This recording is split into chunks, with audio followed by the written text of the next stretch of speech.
My 2-month experiment caused me to gain 18 pounds of fat and water weight, lose muscle mass, and weaken my workout performance, all because I ignored the signs my body was trying to tell me.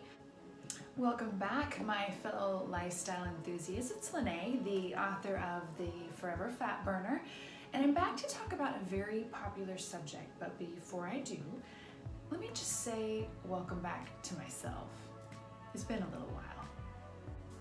And part of the reason why it's been a little bit of time since I've last made a video is because my husband and I got a new puppy.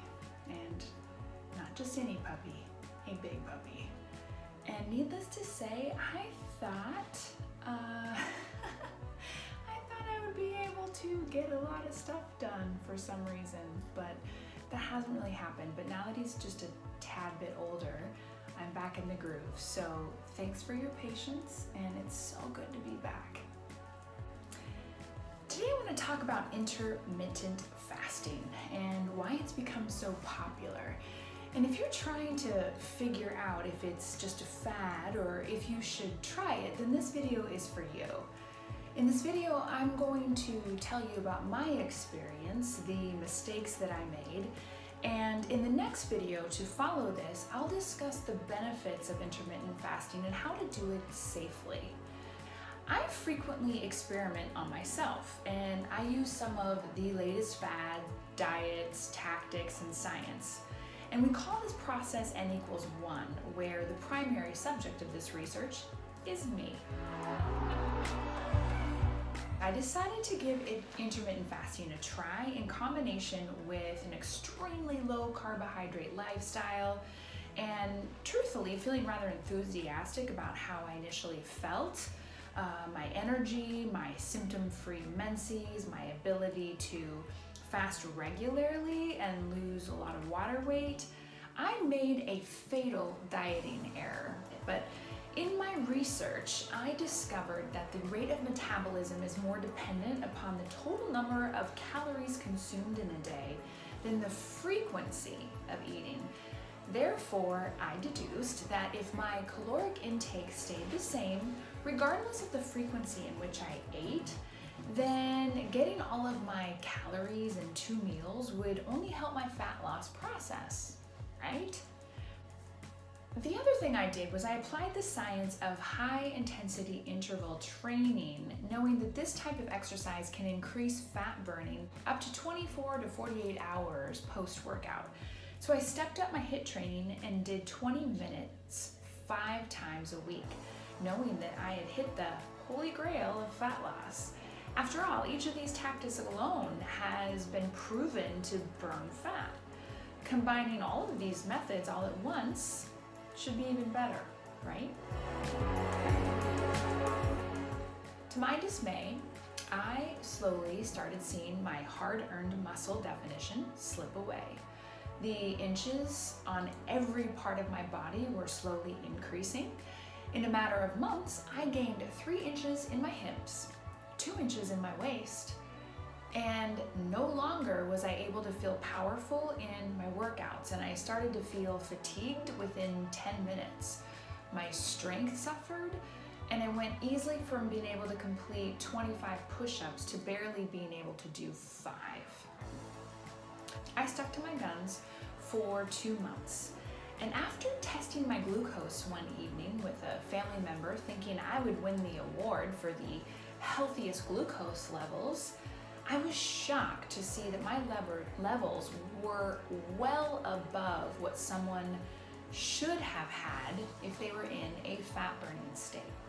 My 2-month experiment caused me to gain 18 pounds of fat and water weight, lose muscle mass, and weaken my workout performance, all because I ignored the signs my body was trying to tell me. Determined to get to the bottom of the physiology behind my results, or lack thereof, to say the least, I dug deep into the world of hormones, especially the body's hormonal response to change in diet, exercise, and fasting.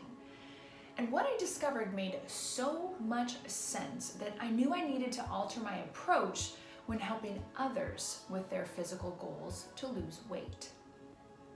You see, our physique is not as much of a reflection of our caloric intake and our workouts as much as the hormonal shifts that take place on a day-to-day basis. Our food and our workouts can create hormonal responses that can be favorable or unfavorable when it comes to fat loss. And each person's hormonal makeup is as unique as their genetic makeup or their appearance. What works for one person may not work for another, as each unique hormonal makeup provides an equally unique response to what you eat and how you move your body. So what happened in my case of a hard-earned fat accumulation? In essence, the body responds to stress by releasing cortisol, which in turn stimulates neuropeptide Y in the brain and other organs to help facilitate fat storage. Also, high levels of cortisol can put the brakes on the thyroid and downregulate the metabolism. Cortisol can increase the release of glucose into the bloodstream, thus causing a spike in insulin, which can lead to further fat storage. And these are only a few of the effects that too much stress on the body will indeed create. I was providing stressors in the form of too much intense activity, carbohydrate deprivation, and dramatic changes in my eating patterns, such as fasting. I was utilizing all three of these stressors with the intention to lose body fat, and it was backfiring. Now, consequently, my adrenal health required a lot of rehabilitation after this experiment, and I am much more careful when prescribing these methods to my patients or friends and family. So what is the big take home here? Metabolism is not about calories and exercise as much as it is about hormone management. Now, while reducing carbohydrates can be very beneficial for the body and improve your overall health, for some folks, reducing carbs to zero and exercising too intensely and doing extreme intermittent fasting can lead to increased cortisol levels, increased fat storage, and a severely compromised metabolic function. I believe that if you have any history of stress, sleep dysfunction, and cortisol imbalance, you need to proceed with extreme caution. So, how do you safely incorporate intermittent fasting if you're new to fasting? Now, I'm going to talk about this in my next video and the signs that you should look for. But here's a tip: stop eating by 7. This will automatically help you to maximize your rest and digest phase while you're sleeping and increase the time that your body has to burn fat and to detoxify. Eat breakfast when you're hungry, and if this is at 7 a.m., for example, start there. That's a good 12-hour fast. Slowly work up to eating maybe at 8 a.m. or 9 until you're able to fast between 13 and 16 hours. Congratulations. I am so grateful that you took the time to educate yourself on perhaps a new perspective on intermittent fasting. I truly hope you found this beneficial, and if so, take a quick moment and give this video a thumbs up.